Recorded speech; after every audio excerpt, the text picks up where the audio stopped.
वो जो लेटर उसकी मदर ने लिखा है, मैंने देखा है, बहुत वो इमोशनल लेटर है। एनएसए एक सामान्य व्यक्ति पे लगाना, और एनएसए चूँकि वो मुख्यमंत्री का बेटा है और खुद भी मंत्री है, उस पर लगाना, उसमें जब आप भेदभाव करते हैं, जब आप अंतर पैदा करते हैं, तो इससे ये पता लगता है कि न्याय सभी के लिए समान नहीं है, न्यायतंत्र सभी के लिए समान नहीं है, और लोगों का फिर न्याय व्यवस्था से विश्वास उठता है। वो भी तब जब सुप्रीम कोर्ट ने अपने निर्णय में कहा है कि जब भी हेट स्पीच कोई अगर दिया जाए तो उसका डायरेक्ट ही पुलिस सू मोटो कॉग्निजेंस लेकर उसमें कंप्लेंट की कोई ज़रूरत ही नहीं है, पुलिस खुद ही उस पर एफआईआर रजिस्टर करे। तो ये वो लोग हैं जो अराजक हैं, इनका पूरा मॉडस ऑपरेंडी हिंसा करने का है, हिंसा भड़काने का है, और उसके सहारे राजनीतिक रोटी सेकने की है। नमस्कार, मैं हूं आपके साथ अर्जुन खजूरिया और आपका स्वागत है हमारे चैनल पर। सनातन धर्म को लेकर के पिछले कुछ दिनों से विवादित बयान जो हैं वो आईएनडीआईए विपक्षी गठबंधन की तरफ से दिए जा रहे हैं। कई सारे सवाल उठाए गए, सिलसिलेवार तरीके से टारगेट किया गया। इसी बीच अगर बात की जाए तो यहाँ पर G20 शिखर सम्मेलन का जब आयोजन किया गया दिल्ली में, तो हमने देखा किस प्रकार से जो विदेशी मेहमान थे उन्होंने सनातन धर्म को लेकर के क्या कुछ कहा। ऋषि सुनक, ब्रिटिश प्रधानमंत्री, वो लगभग 45 मिनट तक दिल्ली के अक्षरधाम मंदिर में गए, पूजा अर्चना की। और इसी बीच एक और जो नाम निकल करके सामने आया, वो नाम आया मनीष कश्यप का। मनीष कश्यप की मां ने देश की राष्ट्रपति द्रौपदी मुर्मू जी के नाम एक पत्र लिखा कि उनके बेटे पर एनएसए लगाया गया तमिलनाडु में। उन खबरों को लेकर जो 15 फरवरी से प्रिंट में छप रही थी, 21 फरवरी से इलेक्ट्रॉनिक मीडिया में थी, कई सारे बिहार के नेता इस पर बयान दे चुके थे, लेकिन मनीष कश्यप ने वीडियो बनाया तो एनएसए जो है लगा करके अंदर डाल दिया। और अब हम स्टेटमेंट देख रहे हैं मुख्यमंत्री एमके स्टालिन के बेटे उदयनिधि स्टालिन की, जो उसी सरकार में कैबिनेट मंत्री हैं, तमिलनाडु सरकार में। अब इन तमाम मुद्दों पर बातचीत करने के लिए हमारे साथ मौजूद हैं एडवोकेट पीयूष पुष्कर, जो उसी बिहार की धरती से आते हैं। बिहार का बेटा, ये लोगों की तरफ से टैग दिया गया है मनीष कश्यप को, सन ऑफ बिहार। उन पर एनएसए लगाया जाता है। तमिलनाडु सरकार कहती है कि दो आपसी राज्यों में जो है टकराव की स्थिति पैदा की मनीष कश्यप ने, इसलिए आवश्यक था। लेकिन जो बयान सनातन धर्म को लेकर के उदयनिधि स्टालिन का आता है, फिर डीएमके से ही आने वाले संसदीय राजा का आता है, उस समय फिर कहा जाता है कांग्रेस और तमाम दलों की तरफ से, ये तो फ्रीडम ऑफ स्पीच है, ये तो जो है उनकी निजी राय है, व्यक्तिगत ये अभिव्यक्ति की आज़ादी है। और मनीष कश्यप के लिए एनएसए, राष्ट्र के लिए खतरा। और अब पत्र जो है लिखा गया मनीष कश्यप की मां की तरफ से। इस पूरे प्रकरण को कैसे देख रहे हैं अभी आप? देखिए क्या है कि जो डीएमके का उसकी अगर पूरी आप राजनीति देखें, और साथ ही अगर उसके जो विचार को अगर आप देखेंगे, तो वो ना सिर्फ सनातन धर्म के लिए बल्कि देश को तोड़ने वाला है, सेसेनिस्ट मूवमेंट पैदा करने वाला वो बुरा विचार है। क्योंकि पूरा आर्यन द्रविडियन थ्योरी, उसको लेकर किस तरह से इसने पूरे सेंटीमेंट को फ़ैन किया है, किस तरह से अगर आप तमिलनाडु में, जैसे तमिलनाडु के बीजेपी प्रेसिडेंट ने कहा कि नॉर्थ इंडिया के लोगों के लिए हो सकता है कि ये नई बात हो, वो पहली बार उन्होंने ऐसा सुना है। जो यहाँ के लोग हैं, जो दक्षिण भारतीय हैं, जो तमिलनाडु में रहने वाले लोग हैं, वो इसको डेली बेसिस पर, उनके ये डेली रूटीन है, डेली वो इस तरह की बातें सुनते हैं। चिंता का विषय सिर्फ ये नहीं है कि स्टालिन के बेटे ने ये बोला है। चिंता का ज़्यादा बड़ा विषय ये है कि उस मंच पे एक और व्यक्ति बैठा हुआ था जो टेम्पल एडमिनिस्ट्रेशन को कंट्रोल करने वाला मंत्रालय है, उसका वो मंत्री है। तो दरअसल Hindu religious charitable endowment act वहाँ पर पास हुआ है, बहुत पहले से है, और उसके अंदर में इंडोमेंट डिपार्टमेंट है, मिनिस्ट्री है, जिसको एक मंत्री जो है वो उसको देखता है, और उसके आधार पर सारे के सारे फंड जो है वो कंट्रोल होते हैं। अभी आपने हाल में सुना होगा कि तमिलनाडु गवर्नमेंट ने जो पिछले 10 सालों में जितना सोना दिया गया है, उस सोना को वो मेल्ट करके और बैंक में रख देंगे, और उसके इंटरेस्ट से वेलफेयर पॉलिसी चलाएंगी। तो सनातन धर्म अगर इतना ही प्रॉब्लम है, तो भाई सनातन धर्म से जो मिल रहा है चंदा है, उसको क्यों कलेक्ट कर रहे हो? दूसरी बात, वो मंत्री वहाँ पर है बैठा हुआ और वो ताली बजा रहा है।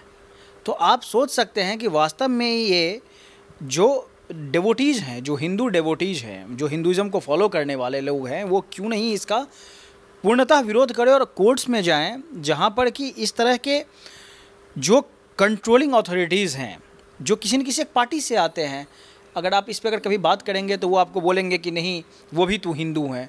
लेकिन वो हिंदू हैं जो कि हिंदुज़म के विनाश करने के बारे में बात को सुनकर ताली बजा रहे हैं। तो उनसे आप क्या अपेक्षा रख सकते हैं? तो इसलिए मुझे लग रहा है जो मूलतः जो इस विषय का जो सबसे रूट है, जो जड़ है, वो ये है कि डीएमके का वहाँ पर ना सिर्फ शासन है बल्कि टेम्पल्स पे कंट्रोल है, टेम्पल के रिसोर्सेज पे कंट्रोल है, टेम्पल की प्रॉपर्टीज़ पे कंट्रोल है। तो इसीलिए मुझे लगता है कि जो कोर्ट का जो प्रोसेस है और जो एक सामान्य जो जनमानस है उसको निश्चित रूप से जागृत होना चाहिए, देखना चाहिए और सोचना चाहिए कि वास्तव में अगर इनके हाथ में अगर ये चीज़ें रहेंगी तो वो किस तरह से ख़त्म की जा सकती है। जहाँ तक बात एनएसए लगाने का है, निश्चित रूप से वहाँ पर तो सिर्फ 2 राज्यों की बात थी, यहाँ पर देश में और ख़ास करके जो दक्षिण भारत में रहने वाले जो हिंदू हैं उनके लिए तो एक गंभीर जीवन और मरण का प्रश्न हो गया। मान लीजिए कल अगर इसी बात को लेकर अगर कोई, क्योंकि यही वो लोग थे जो पहले नारा दिया करते थे कि ब्राह्मण जो है वही सारे समस्याओं का जड़ है और इसलिए ब्राह्मण के तकड़ो, और मास में उन्होंने ब्राह्मणों का वहाँ जेनोसाइड किया है। तो इनके लिए कोई नई बात नहीं है। डीएमके का अगर पूरा आंदोलन को अगर देखेंगे तो उसमें बहुत सारी इस तरह की चीज़ें आपको मिलेंगी जो आज भी मतलब करंट समय में अगर कोई सुने तो उनको लगेगा कि ऐसा संभव ही कैसे हो सकता है, लेकिन ऐसा वहाँ पर हुआ है। जहाँ तक बात मनीष कश्यप की है, निश्चित रूप से वो जो लेटर उसकी मदर ने लिखा है, मैंने देखा है, बहुत वो इमोशनल लेटर है।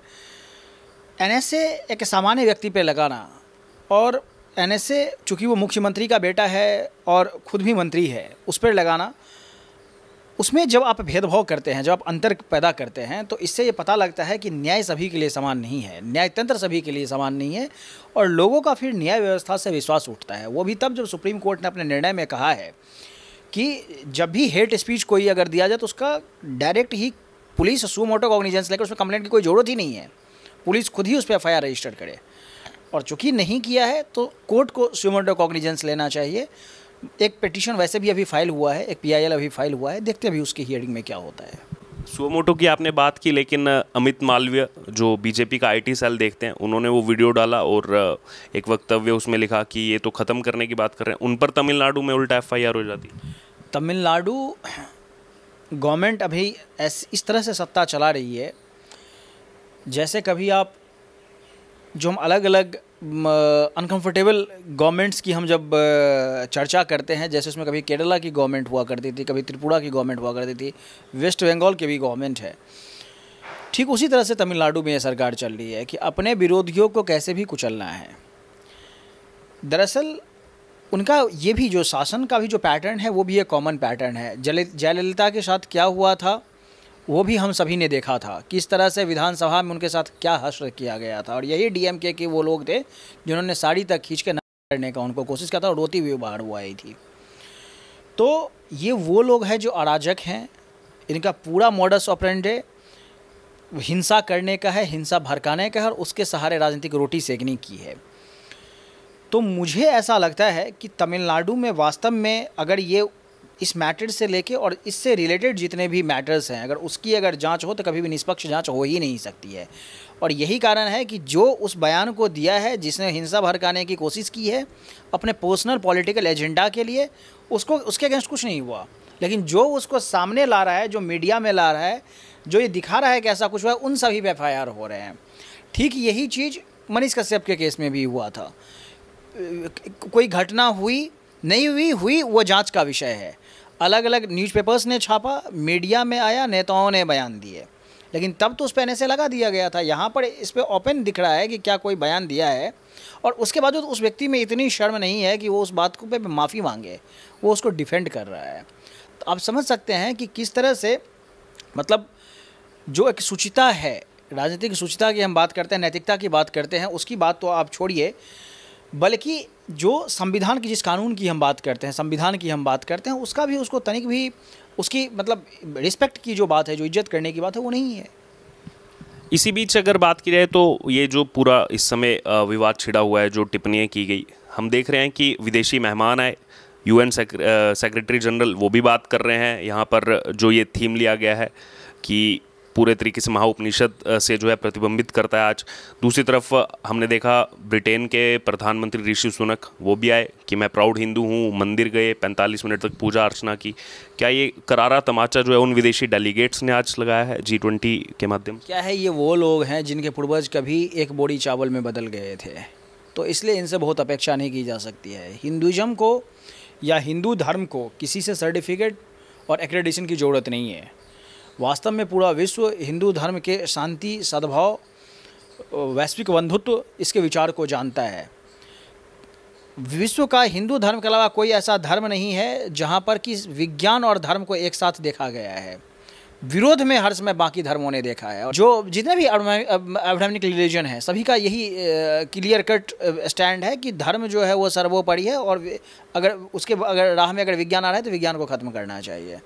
हिंदू धर्म ऐसा है जहाँ पर कि वाद विवाद, डायलॉग, डिस्कशन ये सब चलते हैं। वहाँ पर जो हाईएस्ट सत्ता है उसको भी आके यहाँ डिबेट शास्त्रार्थ करना पड़ता है।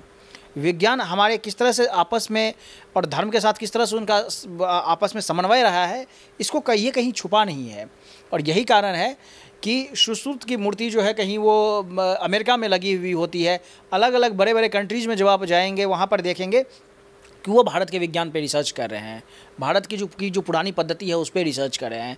चाहे वो आप वेद को देख लीजिए, वेद में जो भी चारों हमारे वेद हैं वो कहीं ना कहीं आपको शास्त्र, संगीत, विज्ञान, एस्ट्रोनॉमी, अलग अलग चीज़ों को वो रिप्रेजेंट करते हैं। मैथमेटिक्स, आज भी वैदिक मैथमेटिक्स, पुरी के शंकराचार्य हैं वो नासा में जाके उन्होंने वैदिक मैथमेटिक्स की वहाँ पर क्लास ली थी और वो बराबर जाते रहते हैं। इसरो में वो जाके क्लास लेते हैं। ऐसा प्रूफ हो चुका है कि जो संस्कृत है वो कंप्यूटर के लिए सबसे सुगम भाषा है। तो हिंदुज़म ऐसा कुछ नहीं है कि हम सिर्फ बोलते हैं, जो हमने अनुभव किया है वही हिंदुज़म है, वही हम ज्ञान देते हैं। इसलिए हमारे यहाँ दर्शन कहा जाता है। जो आप देखते हैं, जो आप अनुभव करते हैं, उसको आपने सामने दिखाया हुआ है। तो ये मुझे लगता है कि जो इस चीज़ को नहीं मानना है उसकी भी मानसिक स्थिति अभी उस स्तर तक मैच्योरिटी नहीं पहुँची है कि वो इस बातों को समझ सके। तो कोई बात नहीं, कोई बालकपन में, बालक बोध में अगर इस चीज़ को अगर गलती करता है, नहीं समझता है तो कोई दिक्कत नहीं है। लेकिन विश्व में जो विद्वत जन है, जो वास्तव में इसको समझ सकते हैं, वो इस चीज़ को एक्सेप्ट भी करते हैं और वो उस पद्धति पर चलने को आगे ही बढ़े। इसलिए आप देखिए कि रसिया हो, यूएसए हो, ब्रिटेन हो, अलग अलग जगह पूरा एक हरे राम हरे कृष्ण मूवमेंट चल रहा है। और हम किसी को नाम पे नहीं कन्वर्ट करवा रहे हैं, हम किसी को ठग के नहीं कन्वर्ट कर, नाम बदल के नहीं कन्वर्ट करवा रहे हैं। हमने तो वो विचार के थ्रू किसी को, अगर हमारे विचार को कोई अंगीकार करना चाहता है तो स्वेच्छा समय समझे और विचार को अंगीकार करे। और हमारा धर्म तब भी बढ़ रहा है क्योंकि दरअसल जीवन जीने की यही एक उचित शैली है, ऐसा आप सभी को लगता है। तो आपने सुना हमारे साथ एडवोकेट पीयूष पुष्कर, सनातन धर्म को लेकर के जो तमाम इस समय विवादित बयान दिए जा रहे हैं उन पर अपनी राय रखी, और साथ ही साथ कैसे जो एक माँ गुहार लगा रही है कि मेरे बेटे को राजनीतिक षड्यंत्र के नाते जो है फंसाया गया। अब जो ये विवादित बयान दिए जा रहे हैं इन पर भी इसी तरीके का एक्शन हो और एनएसए लगाना चाहिए।